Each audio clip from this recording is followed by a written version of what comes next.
Jon Cryer makes his return to multi-camera sitcoms with a new show that just finished season 1. You can stream all 13 episodes now on Peacock. Let's talk about Extended Family.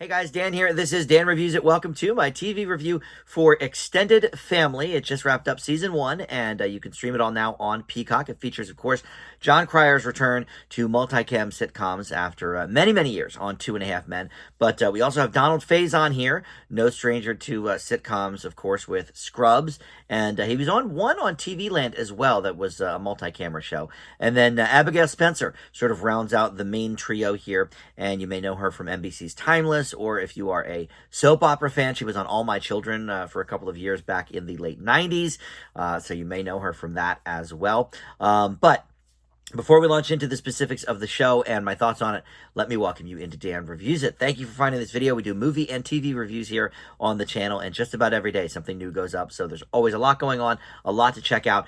So with that in mind, please consider subscribing, hit that like button, or comment below. Okay, so Jon Cryer, obviously, huge success with 2.5 Men, playing a very, very similar role. The put upon, sort of, wimpy kind of a guy, as he played on 2.5 Men. He's doing a similar routine here, but look, he stays in his lane. It works for him. He is always funny in that type of role, but he plays Jim Carney. And the premise is basically him and his ex, Julia, who is played by Abigail Spencer.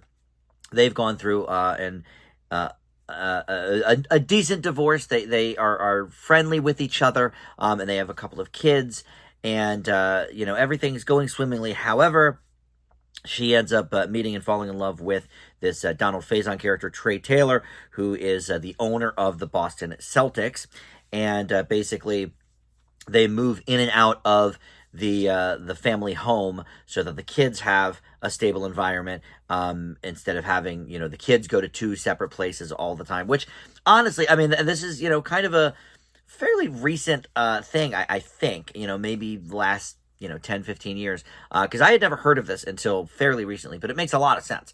My parents are still married, but I had a lot of, friends with divorced parents growing up, and even, long into my 30s and 40s, a lot of people I know have gotten divorced, and so their kids are doing okay, mom's house is this week and dad's house is this week. So makes sense, that's cool. I will say we already had something a little bit similar on ABC a few years ago with Jenna Fisher and Oliver Hudson, where they had Oliver Hudson's character set up in the back of, like, they had like an extension built on the back of the house or whatever, and so he kind of stayed in the guest house, and then Jenna Fisher stayed in the main house, but so the kids could have a more normal upbringing or whatever. That was called Splitting Up Together.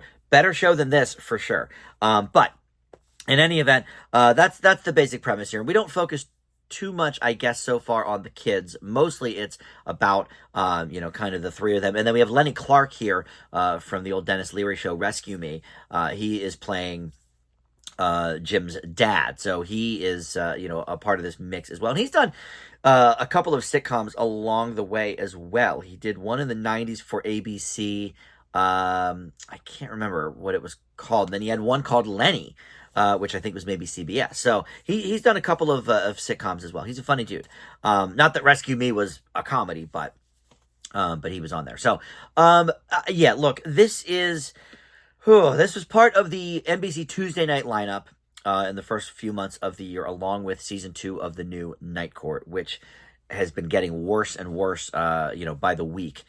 A couple of bright spot episodes for Night Court, but I don't know if we need a third season of the new Night Court. And I feel like this show kind of fits right in that pocket. And every time I review a new multi-camera sitcom, there aren't many anymore. Usually there's 1 or 2 every year. Sometimes Netflix will have one as well. But everybody, is kind of moved on from the multi-camera sitcom, which is weird because we always still watch them in reruns. Friends is as popular as ever, and Seinfeld still gets reran all the time, and A lot of these old comfort shows that did have the laugh tracks or the studio audience. But it seems like a little bit of a dated format at this point. And there's, still a few good ones on the air. Obviously, I love The Connors. I do episode by episode reviews of that on my channel. But I enjoyed The Neighborhood with Cedric the Entertainer. That's, always been good for me. But the idea of this show is to sort of blend the classic multicam family sitcom, with the mockumentary style that we've seen in The Office and Modern Family and a lot of other shows. And the pilot episode of this is actually pretty bad. If I had just watched that, this would be getting a much lower grade. I would recommend actually starting with episode 2 and going from there, because 2 and 3 are much better than the pilot would indicate. They really lean into that mockumentary style, with the couch. Basically, though, as complete exposition dump. Like, they didn't think we would quite get the format of the show if they just fed it to us organically. So they had to do the talking bits. And like Modern Family, they're all on in the living room furniture, either the couch or the chair. And so, it's sort of borrowing from that. And this is not even the first time that a multi-camera sitcom has tried this. The Michael J. Fox show about 10 years ago tried it as well. It really didn't work there either. I'm not sure it's built necessarily for the multi-cam format. I think it works better as a single camera setup like Parks and Rec and Abbott Elementary and The Office, rather than this style. But in subsequent episodes, they've kind of reeled back on that a little bit. So maybe the feedback they got from the network after that pilot is, hey, this is not bad, but can we not have all of these scenes and the exposition dumps? So in the second and third episode, we really kind of limited that mockumentary style to, maybe a 15 or 20 second blurb, which I think is where it can work the best. But it made me reminisce about those old sitcoms from, let's say, the 60s, where the theme song actually told you everything that was going on, right? Gilligan's Island. You maybe have never even heard of it, but you watched one episode and the theme song tells you everything that happened to these people and the premise of the show. And Beverly Hillbillies did it, and all of those shows did it. And this show actually does have a little bit of a theme song. It's maybe 30 seconds or whatever, but it does actually tell you what basically is happening. First we were together, then we separated, now she's with this guy, whatever. So, great. That's why I recommend starting with episode 2. Episode 1 is terrible. I don't think I laughed once. However, once they sort of got their footing in with some of these other episodes, I enjoyed it a lot more. I really enjoyed the camaraderie between, specifically, Jon Cryer and Donald Faison. Both very funny guys, and them kind of going at it, or in the one episode, kind of working together, sort of putting aside their, not hatred for one another, but sort of maybe animosity at least, about being in this sort of triangle with this woman. And that was really funny as well. Lenny Clark adds some humor too. But yeah, that first episode is a real dog. I don't recommend it at all. They even had a dead goldfish plot, which was the first or second episode of The Cosby Show back in the day.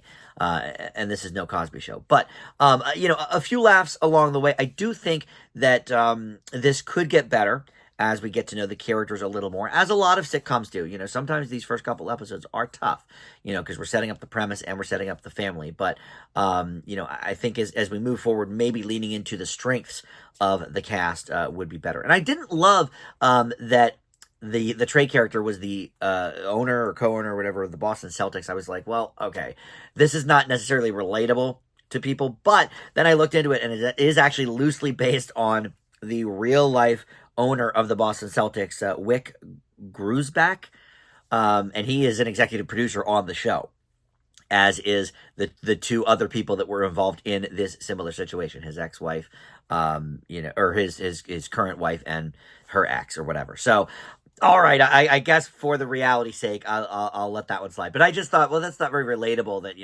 we've got the owner of the Boston Celtics over here. How am I supposed to compare to him, right? But overall, look, this is not one of your best sitcoms on, but much, much better than the pilot would indicate. So I will leave Extended Family with a C, and you can check that out now on Peacock, all 13 episodes of Season 1. All right, thank you for watching Dan Reviews It. We'll see you next time.